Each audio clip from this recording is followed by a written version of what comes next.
So by and large between men and women, men report lower levels of happiness when they're single versus single women. So that's the study. Do you and hubby will share more about kind of his thoughts about it, and then the study itself, and then the video that you were kind of taking a look at from the study. Yes, we love you too. Yeah, it's a really interesting topic, right? Interesting times we live in. So, let me get my mic right. Hold up. Get my mics right. Okay. I'm the tech guy too, guys. So bear with us. I'm just trying to make sure everything right. So let's just be real. This came from somebody that was talking about, that was just anti-family and anti-men, right? So they brought up a study that was basically saying, they were basically implying that why are single women so blissfully happy, and men, meanwhile, men are grumpy according to research. Single women seem to be happier without a man, while men are grumpy because they're single and don't have a woman. Okay. So first off, the generalization of all men is diabolic in itself. I sent this to my wife because I wanted her to look at it, because I felt like it'd be really good to talk about this from a personal experience. So basically, the sister, and this is coming from a feministic ideology or whatever. This is what they do. So basically, she's saying black women are much more happy without black men, and black men are mad because of the fact, right? Basically, right? And would you also say that's generational too, because they're speaking for a certain generation of black women too? Right. I mean, I ain't gonna hold you. I've been seeing excluding. I ain't gonna front. I've been seeing all generations. I've been seeing all generations. I'm gonna keep it real. Yeah. Let me turn my mic down a little bit. Yeah. Do Okay. do do do do do. Do Hey, do sister, do do do do do I- do do. All right. So, what I mean by that, I do see more of my older millennial women, Gen X women, talk with more feministic type of ways. Not so much the Gen Z women and the Alpha, not so much of them, but a lot. I do see them get caught up in the Rainbow Coalition too. Like the Gen Zs, they do be caught up in, and they talk like that too. Because I mean, look who they're being taught by. Right. Yeah. They're the leaders and the pioneers Of it. of that. Yeah. So how do we break that down? We said, women seem to be more happier single, and men seem to be upset at the fact. Generalized, so black men seem to be upset at the fact that black women are happy without them. That's basically how we just broke that down, right? Right. But we were starting to talk deeper about what does that mean? Well, I want you to just share your thoughts. Oh, Yeah, okay. go ahead, yeah. I replied to the post. Yeah. I replied to the post, and because I have been educated by a spiritual expert on feminism, the history of it, and how it was affecting me in my life. So, and how to identify with it, fellas, pay attention. So, basically, I said, well, women staying single is because there's no challenge there of divine masculine energy. There's no, because, we grow and learn through relationships. It's okay to spend some time isolated alone, but you grow through, you grow through relationships. And I said, being single creates the illusion of happiness because you're avoiding your triggers. What's the brother name that do the music? That send me his music? Oh, brother Ian. Ian. Relationships help us face our traumas. That was profound. Oh, that was another. That wasn't him, but it was another. There was another brother that said that. Yeah, who does work with like people breaking out of the monogamous culture into understanding polyamory. So he does work with people, you know, in couples in America with that, and he was saying that that's something he talk about with his clients because it's like what you're saying, like avoiding your triggers. There's the basically the research is correct technically, but spirituality goes beyond research because what I was saying is, so it creates the illusion of happiness with one being a single mom, proud. Ooh, I'm by myself, single mom, I'm single, I'm happy. It creates the illusion of that because you're not facing your traumas, you're not truly healing, and you're not going in front of what your mirror is. So it creates the illusion of you being happy, right? And so and it seems as though black men are more ready to, we want to spiritually grow. And some of us, not all of us, seem to know that we need a woman.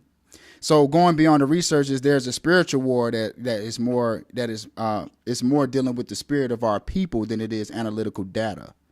Right? Yeah. So it's like, the women are more happy because they're single, or the illusion of happiness that they're single because they don't have, no man getting on their nerves or bothering them or triggering them. So they don't want to face their triggers and they want to stay stuck in the emotional traumatic events that cause them to be proud to be single mothers. My mom was a single mom and she never was proud of that. Yeah, not taking away nothing from the single moms. Y'all go do y'all thing. We see y'all, salute. But to wear it as a badge, like that's not kind of embarrassing. Not just and it's not good for family.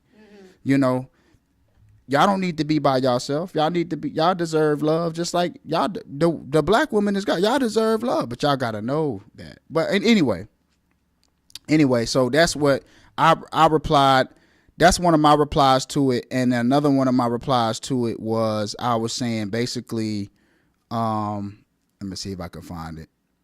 Oh, she said, so she replied, that's why I don't want to do poly with none of you. And I was explaining how it's in the man's nature to be a true leader, to be able to give that to multiple women if he's being honest with himself and the women. And she like, I wouldn't give none of y'all a chance to do that. I wouldn't give none of y'all, nobody. But then when I call them out on the generalization of all men, they say, no, I didn't say all, but they clearly be saying all. And then I was like, the way you talk about black men, I know for a fact that you could never identify or validate a strong black man leader. Or identify it. She could never identify with it. You know what I'm saying? So it's kind of like, so we were talking about just the analytical data of black women appearing to be more happy at being single. So some people are asking like about the information, which because the source. They want the source. All right, let me see. Well, this is a post. Well, she did source. Let's. I'm gonna go to her source so y'all can look up her source. Oh yeah. Her source, whatever that is. Because remember, the people that follow us over here with our grown community are people who actually think. Right. This is not our source. No. So actually. She didn't even show the study. She just screenshotted. Researchers suggest married men often report higher happiness than married women, with single women sometimes reporting greater well-being than married women, while unmarried men are generally less happy than their married counterparts, pointing to marriage as a significant happiness booster for men, though some recent studies show similar boosts for both genders, with the difference often attributed to men receiving more practical support, household emotional from marriage, reducing their stress. So this looks like, when you look at this looks like someone typed in Google AI and it pops up like data based on studies that's there. But remember, Google is a database of misinformation. I don't even know why certain people use that as even a starting point. I can see how some of that is true because it's based off a false sense of happiness, meaning women do file for divorce at a high rate. And we're talking about America too. Let's be in America. specify this because that's really important. So I can see where, okay, and then let's talk. Let's say that for one, and then for two, you know, men, we are looking. We a lot of black men have mommy issues, and we look to black women differently, but don't know how to express ourselves when it comes to being honest with our women and how we emotionally feel about how we want to move with our women. So, and women, and so that means that we're causing a lot of, we're projecting a lot of trauma onto our women. Well, that's not all. That's not all, but yeah, because that wasn't. I wouldn't say that I wouldn't even say like my experience over my 20s. I was married over my 20s. I didn't have that type of experience. Okay. So I wouldn't say that for me. Okay. Yeah. So yeah. But I bring up that point for accountability reasons. Yeah. I'm not going to sit up here and say you're talking about some black men who go through a developmental stage early on in life may have, as they were growing into manhood, projected their traumas in their relationships. Is that what you're saying? Yeah, because I'm giving leverage on both sides because of the happiness being on the man's side with having a wife, as opposed to women not finding it appeasing, according to this research. According to wifehood not being as appeasing to women, and them rather be single and single mothers as opposed to being wives, and they're more happier that way.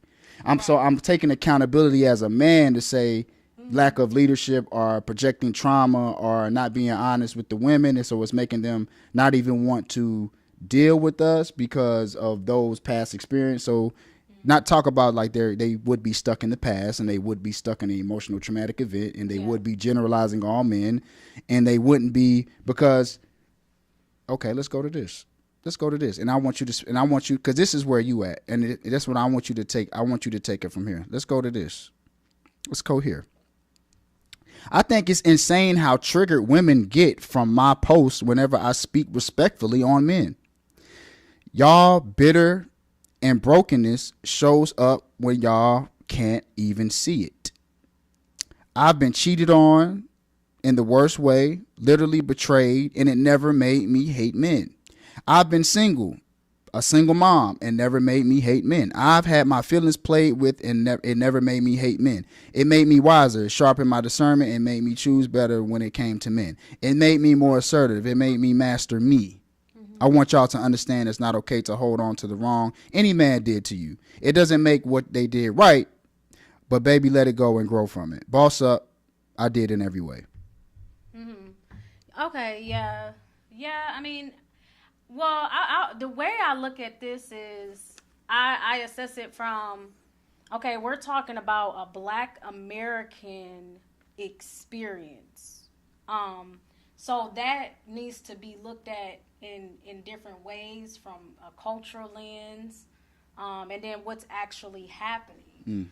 And some of the things that we'll be talking about is, so what feminism did was, for the Black American community, it pushed the further development in, I would say, getting Black women into the careers and in education, and pushing Black women. And I would say that it was leaving Black men behind on a developmental level.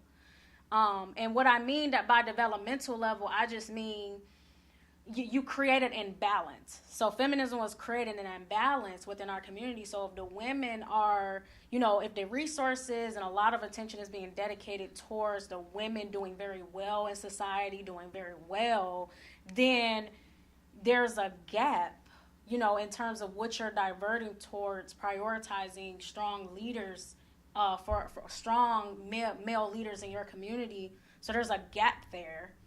And so that's where it comes. So it comes from, okay, so a Black woman, you have your degrees, you have your education, you have all this, but I mean, what happened to your men, right? We're not isolated individuals, and I'm not saying that a woman is responsible for her man. I'm not saying that. I'm talking about how it works together. Like, You know, so which I'm just kind of relating to what you're saying in terms of like if the woman come home and she's not happy because of the man's like lack of leadership or even his underdevelopment, right? Because if he's growing, he didn't get a rites of passage, he didn't go through a manhood initiation, and then God forbid, again, this is a big thing that happens in the Black community, he didn't have a father figure.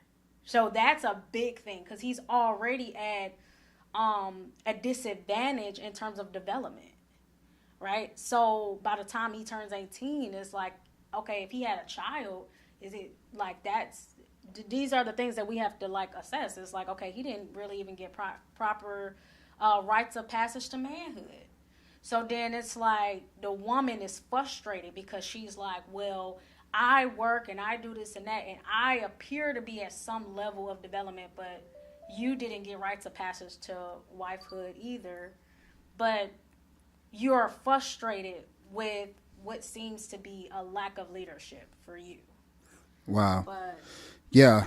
But that was good. But it's a community. I mean, it's a community. It's a breakdown. It's a breakdown in family. It's a breakdown in community. Yes. Because you have all these varying factors. But the other part that I was just gonna mention was, my initial thoughts though when I saw this was it made me think about even what Kevin Samuels would say when he would say like there's like a first world problem, or not a first world. It's like a first world thing with like women saying that, you know, as a Black woman who grew up with my father in my life, in a good relationship with my father, it's just so, I guess I would say disheartening and also like so strange to see a woman's ideology surrounding like the single happiness thing, because that's an illusion. If you were back into human nature where we are relying on each other, like in a community,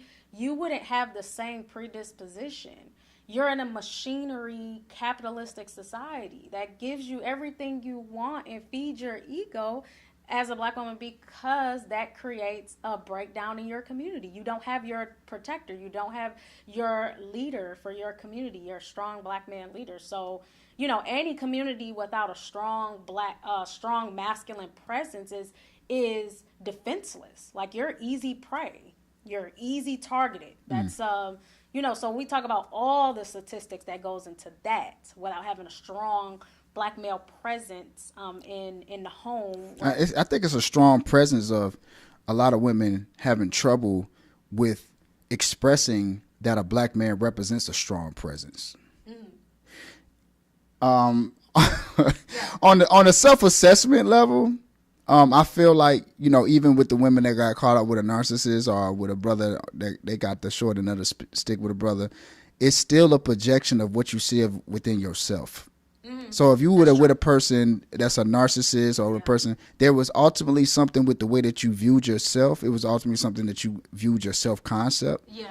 It was something going on with how you see yourself and what was embedded on your own subconscious mind about your own self-imagery. Yeah. So and I think a lot of it has to do with how we view ourselves, with how we objectify and how we look at things. Just like I was talking to you about when the sister was like, you know, men are naturally lustful. Yeah. Well, that's not a sister. That's a woman. I don't see. I try not to be like them and generalize. I'm gonna call you my. I get caught up with calling a feminist my sister, because that's how. See, but that's just symbolic to how I truly view y'all. Right. Even though I can know the difference now, it's hard for me to change my language based off even the ideologies that invalidate me as a Black man, as a God. Right. Because I look at Black women like my mom. Yeah. You know, so it's hard for me sometimes to decipher between in my language when I'm talking about y'all. Right. Because I know in my mind, in my heart, who I'm talking about. In a sense, but I have to do better with that, because she's really not my sister. In times of war, she's gonna turn on me. Oh, for sure, yeah. You know, she's already declared war on me. And also, it's interesting that you're saying this, because it's two things I want to mention. So Yeah. I have recently been seeing posts that people put out with Cam Newton and this this woman that he had been interviewing, and it's a clip where he's just like, you know, she's asking him about his zodiac sign, and he's like, I'm a god, and she's like looking at him like, you know, like N-word, you know, and it's like it shows this messaging to the, like you said, that feministic ideology, because when you say, like you say this in your moment, right, you say, I am God, I am a god, I'm like, yes you are, you know, but those women, they can never come down to like, it's like, because the way it's been resurfacing, it's like, can you believe this N-word said that he is nerve, really the nerve goes back to real life conversations, Yes, y'all. yeah. Real life conversations. yeah. We can't make this up. I am pro black women only. I had a loving father, and I got little black boy children. Yeah. I am pro black women only. Mm-hmm. The fact that you just hit it on the head. The fact that's why I know why you say this to me is because like you like, oh, you got to get this in your head. They can't reciprocate what you say about them. They can't. You look at the black woman as God. She will look you dead in your face, and she will look at you like how that woman looked at Cam Newton when it's time for her to reciprocate and say that to you. Like, you ain't no God. Yeah, you look. That's right. Nigga. Look at me. I am God. But you property. You're useless. You're soulless to me. Or like I said, You're spiritless to me. Yeah. You're my enemy. You're worse. You're beneath my enemy because I'm gonna run to the enemy before I come to you. Yes, and that's and a lot of that is in Bell Hooks' her work on feminism as well. Like I said, that ideology is like, oh, so you don't view him as God. You view him as an N-word. Wow. Yeah. So that's Wow. plantation behavior. Wow. Yeah, that's plantation behavior. I mean, some of them still stuck there. Some of them are still stuck on the plantation with the illusion of a Chanel bag. Wow. Yeah. Wow. Well, you know, I wanted to circle this. I wanted to go full circle. And well, one, you are God, right? Absolutely. You are, and you are my God. The thing that I wanted to go full circle about was bringing in the concept of a man being happy, because does this go fundamentally to a man's nature that my father talks a lot about this. Like I literally asked my dad, I'll say, Dad, what's your purpose? And he literally said to make sure that I put my family in the best position to be the best version of themselves. So his entire purpose of life relies on what he does for his family. And so I think just for me studying men or black men in my life, it makes sense to understand, like, I think just in a man's nature, and you could tell me because you're a man, but it seems as though the reason that a married man will be happier than a single man is because a lot of a man's happiness and his sense of fulfillment really comes through his legacy and family. See, that's coming from a woman who really has studied, who has studied their men and was around a strong pro-black family father. Right. Because that you just explained that perfectly. That's exactly why. That's another thing that's in a man's nature. And if it's not in his nature, then he's totally out of line with it. What you just said just pretty much summed it up. That's why I felt like for her, even though it was a not a credible source at all. Right. Yeah. It just proved the point of what you just said. It's proving the point of how a honorable man's nature should be. He should be happy. This is what I mean about not being able to identify with a good, strong leader if you smack them in the face. Because a man should be defined by his wanting a family, providing for his family, and having a wife. Yeah. If not, so when I see guys hiding behind poly and say, you know, ain't nothing like new pussy, that's not a God. Right. That's not a God. Yeah. I can sniff his person. I can sniff his frequency through the screen. Talking like that. Yeah. And that's part of the problem. That's part of the reasons why the sisters don't trust us, because of you. Right. Because you talking like that. Ain't nothing like a new pussy. That's so immature and juvenile. I don't understand how you could even think, how a sister would even think about trusting you. Yeah. in any type of way, because that's just objectifying. It's so objectifying, and that's what that's what the sisters be talking about. Well, that's what the women be talking about. Some of them not sisters because you know what I'm saying, they feminists. Because the true sisters, the true sisters, they not gonna say nothing at all. They're gonna see it and they're gonna just stay away from you. And they're not gonna give you a chance. Well, they have you know what I'm saying? divine. the divine, the sisters, Yeah, they it's not just going, like- they not even gonna pay you no attention, yo. Yeah, the So- most. Oh my. See, because there is right. So, like, even as a woman, that's why it's like for me, I don't worry about you know the dark side or the negative nature that could be present in a small percentage of men Right. coming towards me, because I really work really hard to have a good relationship with the Creator, right? So it's like if I'm focused on wifehood, I'm focused on family, community, and I'm operating with integrity and like love, then you know I feel a sense of protection from that would try to harm me, even if it did come in the form of through a man in his negative masculine, which like I said I still think represent a very small percentage of men. I don't think that represents the majority of men at all, because my experiences I feel like I've had like over 85% of my experiences with black men be positive.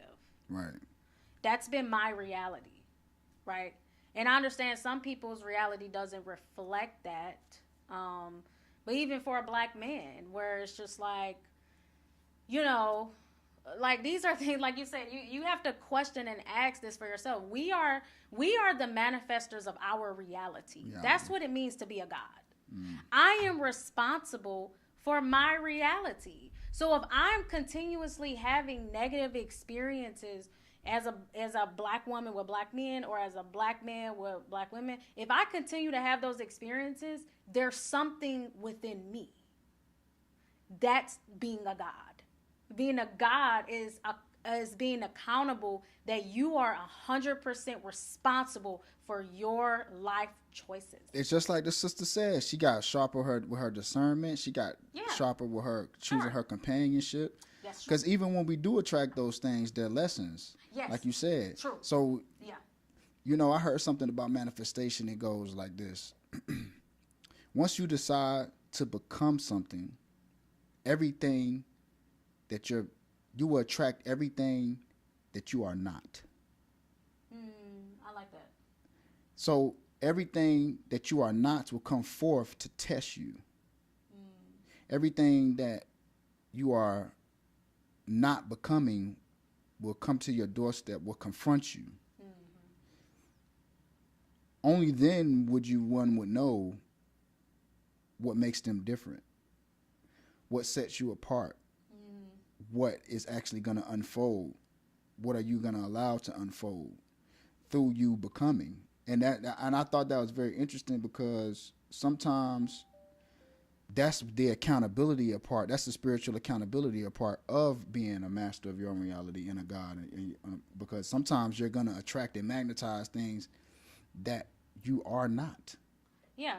Yeah. I mean, and that's why I said, like, and I try to, when we have spiritual, and my husband noticed, when we have spiritual conversations, I try to also bring in like the practicality of what are you actually working with, right? Because like in terms of, like, let's say if we're community building, right? And I want to use people in close proximity to me towards this. There may be people that may say that they're community oriented or may appear to do that, but you'll see with time that maybe y'all values actually do not align. But I'm saying that it speaks to what you're saying, like of terms of practicality, right, of executing things and attempting to make things work and seeing how you're able to manifest your reality or what you desire for a family. But I think ultimately too, it really just comes down to, like you said, lessons learned. Lessons learned can come through negative experiences too. That's true, right? Because you can't have too much. You can't have too much of a positive thing, I would say, because it could make you naive, right? So like I said, I just trust that relationship with God, source, that it gives you, which is just your higher self as well, that just gives you the lessons that you need to learn to help you to become who you're supposed to be. And sometimes And that in itself is manifestation. it is, yeah, that's true. There's manifestation, and sometimes they're not pleasant experiences. Yeah, Sometimes my hardest I know lessons mine came wasn't. through that. Yeah, I know mine wasn't at all. yeah, because everyone wants to you want to be able to just be around people who just make you feel good and laugh in your face all day, and you're in a situation in which you wouldn't want to be, like in terms of like your family goals. Yeah. So then why are you continuing to surround yourself with people who just laugh in your face, or you all can just have social time together, but that's not helping you develop into who you're supposed to be with your family, your community. Like, everything, we want everything to be about, in the Black community, like entertainment, laugh, giggles, laughing. It's just not a level of seriousness when it comes to community. And that just because of the construct of the illusion of comfort. But if you took all this away and we really was dependent on survival for each other, then they're gonna be calling that muscle. I wanted to tell a quick story real quick. Can we have story time? Mm-hmm. I promise you I'm gonna make it quick. All right, so this is a story about the diviner and the simpleton. So one day there was a diviner, and he was sitting under the tree, and he was in deep meditation, and he was meditating very deeply, almost like he was dissolving into nature. And a young simpleton, saw him, and the simpleton said, "I want to be like the diviner." And the simpleton went over there with the diviner and started meditating with him. And the simpleton got deep into meditation with the diviner as well, and the diviner was teaching him about the prana and how to breathe in his meditation, and they got deep into meditation. And as they were meditating, a vortex of energy came up. And this vortex of energy came up, and it said to the diviner, it said, "You will be with me after 3 lifetimes. You will be with me, the Creator." And the diviner just kind of looked with a blank face. And then the vortex of energy said to the simpleton, "You will be with me after the count of all the leaves under this tree that y'all are sitting under. Count all the leaves on this tree, and that's how many lifetimes it'll take for you from when you will be with me." And the simpleton started doing cartwheels and jumping for joy. "Hey, yeah, I'm going to be with the God. I'm going to be with the Creator. Yeah, yeah, yeah. I can't wait." And then the diviner is looking up at this tree, and he's like, "This tree is huge. All these leaves. Why are you so happy about this, simpleton?" And the simpleton said, "I know one day I'm going to be with the Creator." And you know what that vortex of energy that represented the Creator said to that simpleton? He said, "It would only take you 1 lifetime to be with me because your gratitude." Yeah. His gratefulness of him understanding that one day he was going to be with the Creator changed his whole, everything that was eternal about him just shifted with just him tapping into gratitude. And I just wanted to share that. I just wanted to share that story to say that I'm grateful. I love that. I try to show gratitude as much as I can, because gratitude can really take your consciousness to a different altitude. It can. Yeah, it really can. It really can. I thought that was a very powerful story. I love that story. Yeah, I like that story a lot. We need to start telling more stories on our lives so people can know they're going to get a story when they come on our live. I was visualizing it in my mind as you were talking about it. Yeah. Oh, and see, baby, so you had a Tantra session last night too. Yeah, I did. I had a Tantra session last night. It was great. All the fellas that's on the live, y'all need to tap in and learn Tantra. You can get certified with learning Tantra from my wife, and also, of course, receiving tantra. But learning it, at first I was skeptical about it because I didn't know much about it. And then the more I started getting tantra done on me, the more I started seeing from experience how powerful it is. So, and being receptive to it. And then you got to face your own traumas and blockages too. You can see how you might be, you tense. You can't let the energy is not flowing because you're so tense or you're so in your head, and it makes you get more into a meditative state and to receive. And I remember my best tantra session last night was great. But I had a really good tantra session where I feel like I released a lot and I really felt the energy. Mm-hmm. My wife, she really has really good energy that you could tell she's worked on her energy a lot just by her touch. So like, y'all definitely need to. I mean, I'm just telling y'all fellas, like, I don't own her, so she could get your tantra session. I'm just trying to put y'all on. I'm just trying to put y'all on. It don't have to be hands off either. So I mean. Just go.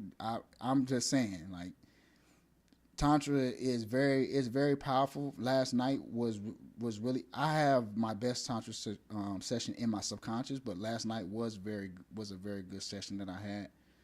But I just wanted to say, like, I'm learning. Sometimes I can feel resistance of me not sometimes wanting to get a session, but I know that I'm understanding now that's the lower parts of me. Because it's the lower parts of me that want to keep me stuck in the scene. And tantra has a lot to do with the unseen. Mm-hmm. So it takes you back to the unseen, and it always brings me back, not down, but up to the unseen, past surpassing like the 3D and into the 5D where it's all one collective universal mind consciousness. I was talking to my wife about just understanding that polarity doesn't exist there, and it's all one. It's not everything is collective, and that's where tantra I feel takes you, and that's where the resistance comes from with me sometimes, because I'm so cause look at what we're looking at. It's physical plane, everything solid, materialized, but that's just an illusion. It doesn't matter. It doesn't exist really. What we cannot see is the eternal. That's what really exists. Yeah, I love that. Thank you for sharing that. Definitely book for her. Learn so much. Appreciate you. Yeah, that's my sister Demoon. Yeah, she is Tantra certified as well in the area. So yeah, definitely. If you want to get connected with her as well. And I do offer virtual Tantra as well, which is just as effective as in person. It does not require you to be in person. And like I said, you can go to my website. The link is in my bio to schedule that. I would highly recommend that because I have the testimonials that's on the stories. And those are people who receive virtual sessions, the men that receive virtual sessions. And then I have some in there who receive in person too. So yeah, I appreciate that. It's an honor to be able to do tantra on you and serve black men, mostly in my work, which I say I'm in the best business in the world, which is the business to help men spiritually evolve. And I work particularly with black men. Mostly, but just, helping a collective masculine on earth, right? Because, my love and my devotion does, come from the God, right? Which is the black man, black men have always been my teachers, my leaders, my messiah, my saviors. So I'll pretty much go to the grave with that. Yo, type in the comments how y'all feel about black men. All the women that's on this live. If you want my YouTube live, type in the comments how y'all feel about black men. Be honest too. Ain't no judgment. Oh, and also, I wanted to ask you, like, how did you feel? And I don't know if there's a correlation. Mm-hmm. How did you feel your tantra session applied to your story of the diviner?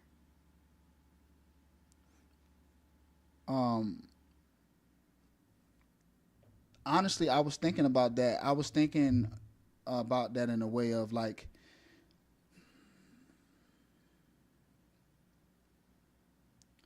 sometimes what could feel so odd to you, if it's hard to find gratitude for it. But those are actually the things that you should be grateful for. You should be grateful for the things that are difficult for you, that are different for you, that take you out of your comfort zone.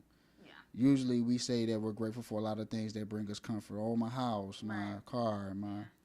But the things that you aren't as comfortable with, or that kind of take you out of your zone a bit, you should also be thankful for those things too. It's easy to be grateful for your house, your friends, your family, but the things that actually bring you some sort of hardship or obstacle, any type of discrepancy, though, you should be very grateful for those things too. And that made me think about that with the resistance I was talking about with Tantra, with being bound to the scene and to the physical realm, and Tantra takes you outside of that and just feeling the unseen forces of the eternal work through you, on a quantum level. And they made me grateful to have somebody like that in my life to bring me back to that. Because even though you might not want to do it all the time, Right. that's what you should be grateful for. You know what I'm saying? Because you think that you don't want to do it, but it ain't about what you want to do. It's what you need to do, and it's about what you think that you want to do. It's not what's best for you, because it's keeping you bound to an illusion. Right. And I also wanted to talk. So Sister Haja said, "Black men are God." Oh, okay, all right, sis, I see you. Say it with your chest. do do do do do do do do do do. Oh, I see my bro Rock on here. Yeah. Rock in the building. Yes. Rock boys in the building. Okay. Well, before, because Javi got to go to the studio soon, but I wanted to end out with really focusing on. Now we can keep rocking. Go ahead. Let's keep going. Okay. Let's keep it going. Well, keep it going. We I got was we got time. Okay. We got okay. time tonight. Okay. Well, I got wanted time. to also. Well, I want to really focus on the concept right now in a conversation of men who are married and that level of fulfillment and happiness, and connecting that to living the polygamous lifestyle. So for men who are really stepping in that from an integrity and divine perspective of community building, like how this is providing him with that level of fulfillment, yeah. rather than being just single. You know what I'm saying? That was a great point. Yeah, that you made. rather than being single. Yeah, that was a great point that you made, because it's in a man's nature it brings a man fulfillment to be a provider, to be. Yeah, that was a great point. Yeah, that was a great, because your dad said, my is give my family the best options to be their best self. That's my purpose in my life, and that's what brings me the most fulfillment. Now, for men, unfortunately, we could do that and then not get accredited for it by our own offspring, because they didn't understand our parenting or it could be many different reasons or whatever. But I feel like if men keep that, what your dad said, to the forefront, if we keep that in our heart, then we're pretty much unstoppable, because when we're dead and gone, our kid, they'll have options. Well, I want to ask, why do you think married men are happier than a single man? Like, if that's true. Yeah, for what you just said, I think it's in a man's nature to have that stability to family and to feel grounded. I don't want to say needed, because it's not like codependency, but it's to feel grounded and to feel appreciated and validated. Yeah. Oh, I love that. That's such a great point. Yeah, that's such a great point. Yeah, I will always say it loud and proud with high honor. Yeah, I love that, Sister Aja. That's a good mindset. Yeah, that'll make you. Sister, where you at? Where you located at? Yeah, she's definitely been tapped in with what we've been for doing a while now. Yeah. But that's a good perspective to have, especially going into marriage. Being a wife and being a good one, is to be able to look at your husband in high honor. So. Yeah. Yeah. Well, I like what you said. Oh, she in Houston. Okay. Yeah. Oh, okay. We got two sisters. Yeah, we got another sister that be tapped in with us with her sister wife that be in Houston. Okay, yeah. But I like what you said, like a man feeling validated, and that's what it does. Yeah, the upliftment piece, the validation, and that's what a lot of the women learn as we take them through the indigenous wifehood trainings, how to do this properly. You know, with the upliftment, and of course, anything that we're talking about, it's never about perfection or oh, that's my brother Hakeem. It's good to see you, brother. But yeah, it's never about perfection. It's never about like people always being like, you know, perfect either. You know, it's just really about partnership and love, like partnership, love, helping, you know, your spouse reach the highest and greatest version of themselves. And so I think on the receiving end of being, you know, with a poly man, I would say, and being married to a poly man is understanding his path, understanding his nature, and, you know, and trusting that he will always operate in the highest level of integrity. You know, if he does something that doesn't represent that, then it'd be like, well, why are you with him? You know. But of course, I'm talking about for my situation, right? For my marriage, right? My husband, he is worthy of the life path that is truly meant to be set out for him as a poly man. And when I say poly man, I just mean, you know, he's a healer. He's a leader, you know, in his community. And as a wife, you know, understanding that the way I can contribute to his happiness, I guess, and not speaking for you, but I guess on my end, it would just be to understand that and to be supportive as I can with that. But I do honor that when you're with the way that we practice polyamory too, is it's like we have to honor our paths too, right? Because he has a soul, he has a purpose, I have a soul, I have a purpose, and we're building together. Right, so it's like we're in unionship, we're partners, but we also honor each other's individuality too, right? So that's where the part comes in of understanding his polygamous nature and trusting that he operates with integrity, and with that, you know, it's like he's allowed to be in his nature. He doesn't have to pretend to be something he's not, and he doesn't have to, you know, have a conflict, you know, at home with that. So I think that's just for me, just being as supportive as I can.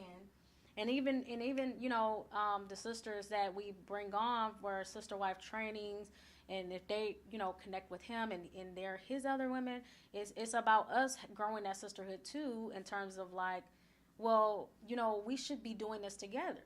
You know, there's no separatism, so it's like, well, we can be uplifting him and supporting him together, like looking out for him together, you know. So I think that's just for me. I think my thoughts about that too. Yeah. It's a lot of toxic cycles going around here, man. It's a lot of toxic cycles. It's a lot of I can see why a lot of people are stuck. Mm-hmm. Because a lot of people don't grow. And my video, check out my video on my YouTube. Y'all go to my YouTube, Supreme Wellbeing, Plant-Based Away, Supreme Wellbeing. Relationships are cooked.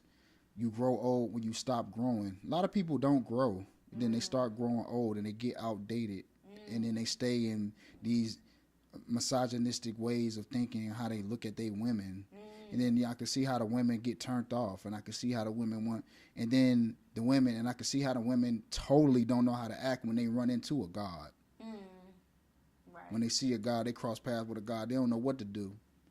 They don't know how to agree. They don't know how to act. They don't know how to accept you. They don't know how to validate you. Because they put it in their mind that you didn't even exist. Wow. And at one point you didn't. Wow. You had to develop into that godhood. Yes, that's very powerful what you just said. Yeah, Brother Akeem said driving, just tapping in, appreciate the healthy conversations you both bring. Appreciate you, brother. We have the brother Imhotep. Yes, peace and blessings, family. Just checking in. Awesome. Yes, yes. Check out our interview that we did on his YouTube, which is Asar Imhotep. So what's the topic for tonight? Okay, so we were originally talking about. Oh, let me give. Listen, who that Hotel? Yeah, Imhotep. All right, hold up, Hotel. I got you.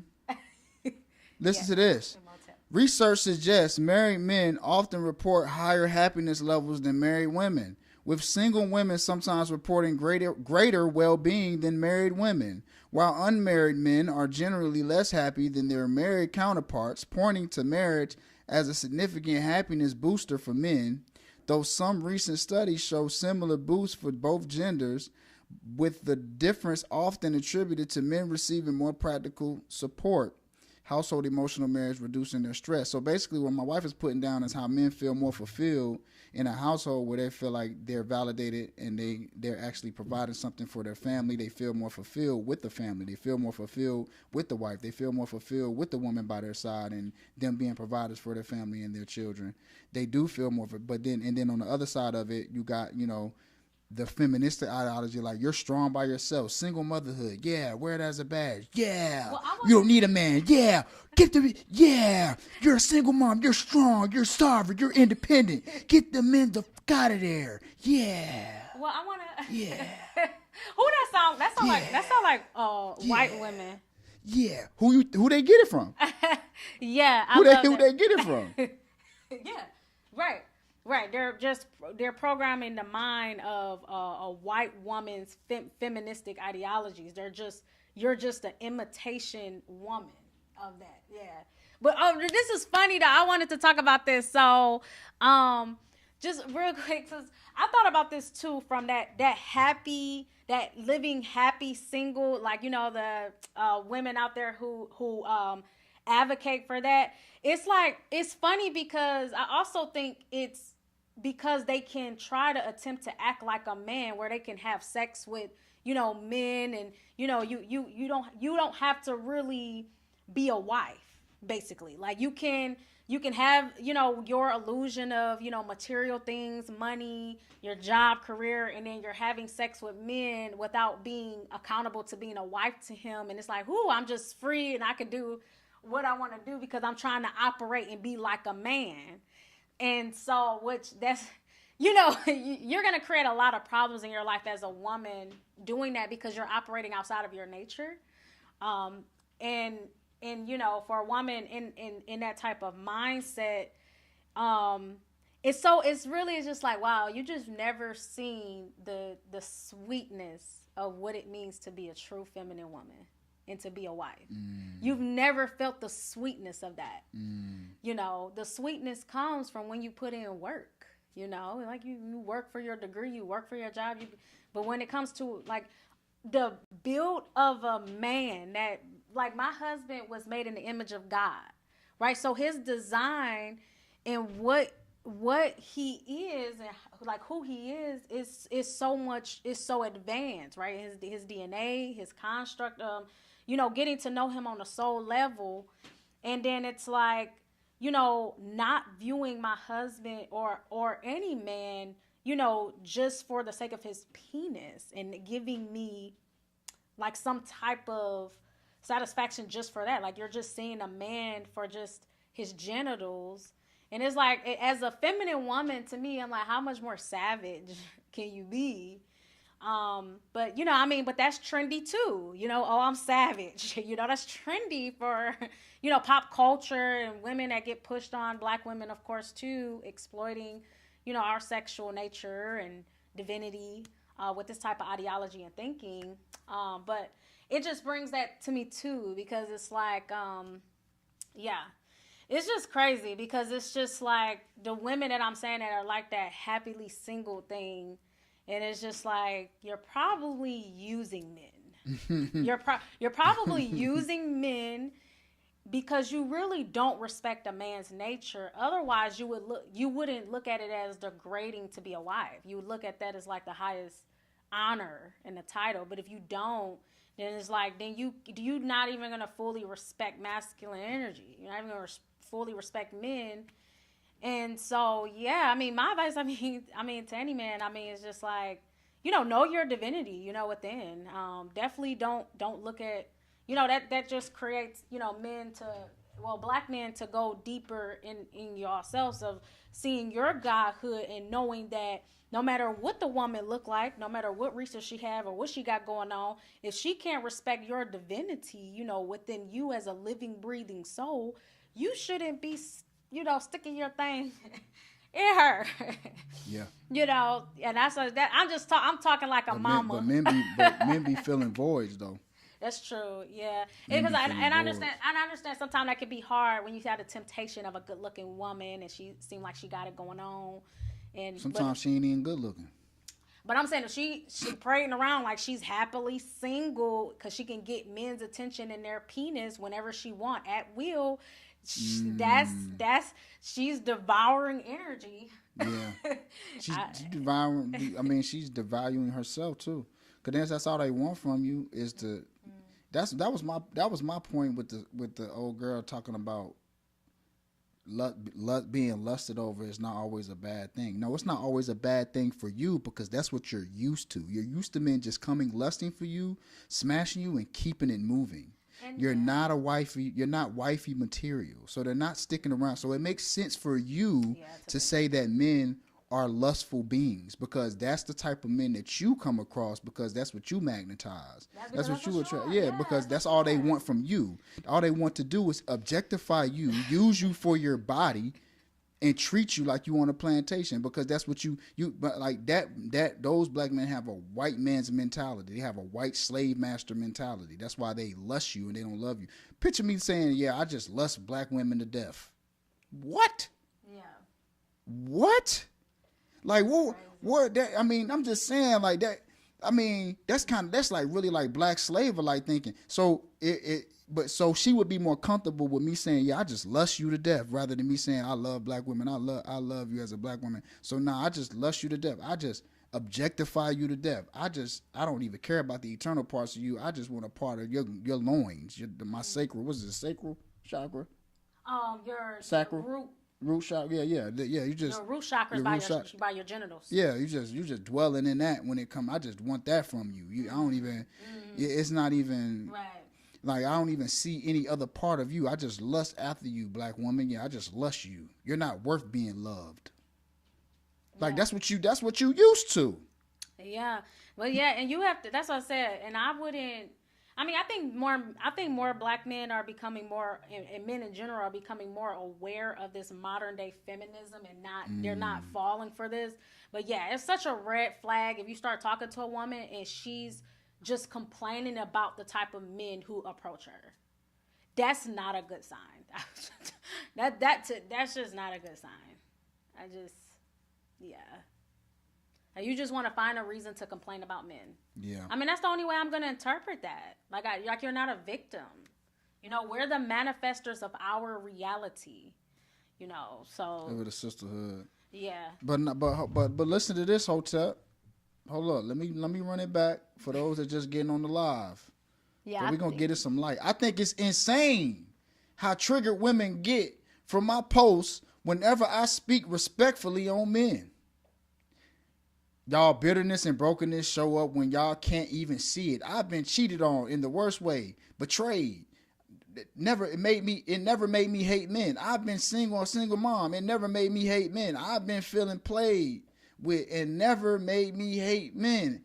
It made me wiser. It sharpened my discernment. It made me choose better when it came to men. It made me more assertive. It made me master me.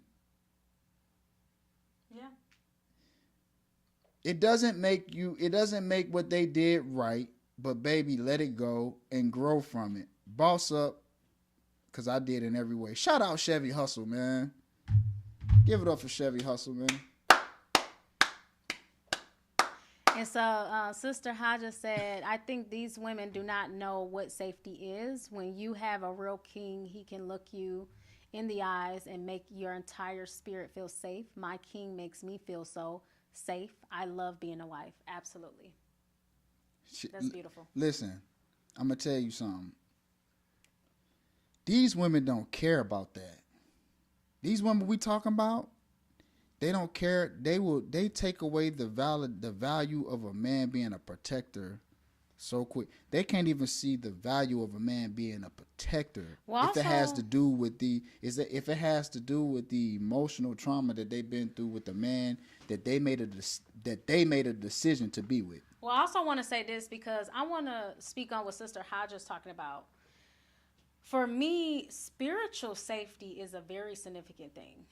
Like in today's times, if you're a good wife and you put in the skills and the time to get that, you know, having your husband make you feel spiritually safe, that's another level too, you know, because that's his role as a husband is protection and provision on all areas, emotionally, spiritually, physically, right?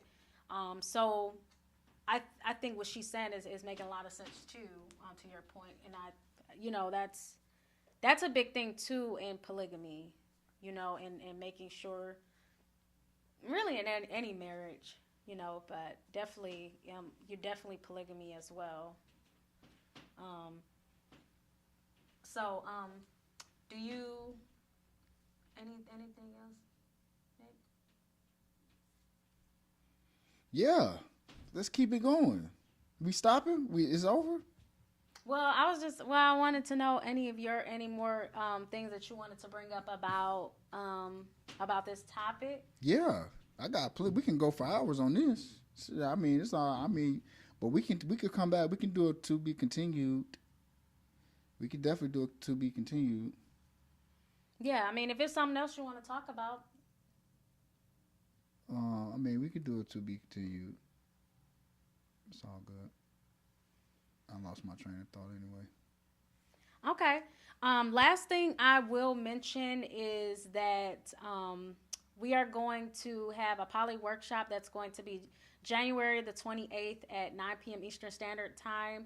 So if you want to learn more about what community truly is, and also having a panel of sisters who live the poly lifestyle from a true polygamous consciousness for a woman, who, you know, women who came into this, so to speak, through their spiritual journey rather than being forced or being in a dynamic where they're not happy. I mean, women who can truly speak from what this is really about, and, you know, our true power as feminine women in living in sovereignty towards community building. So it's going to be a very powerful event. So be staying tuned for that. I should have the details up by tomorrow for you to reserve your spot. It will include a free course on what is community, and so we're going to be going into a deep dive of that. And then check out our school. So we have people that are learning a lot of information. Take this time, just, you know, don't fail to plan, right? So if you're someone who lives intentionally, start educating yourself. It's free to join the school group. And once you're there, you can take a look at the introductory courses that we have. And then we have more advanced courses. So take a look at that in the different memberships. And yeah, so that's kind of where we are. The link is in my bio. And yeah, that's all you have coming up. Check out that Plant Wave on my YouTube, Supreme Wellbeing YouTube Plant Wave. Go check that out. New video out right now. Supreme Wellbeing YouTube Plant Wave. Go check it out. All right. And if you want any one-on-one sessions with either of us, then you can click the links in our bio as well. All right. It's been good. I hope you all have a great evening. Anything else, babe? No, that's it. Peace and wellness to the family. Okay. All right. Bye-bye, everyone.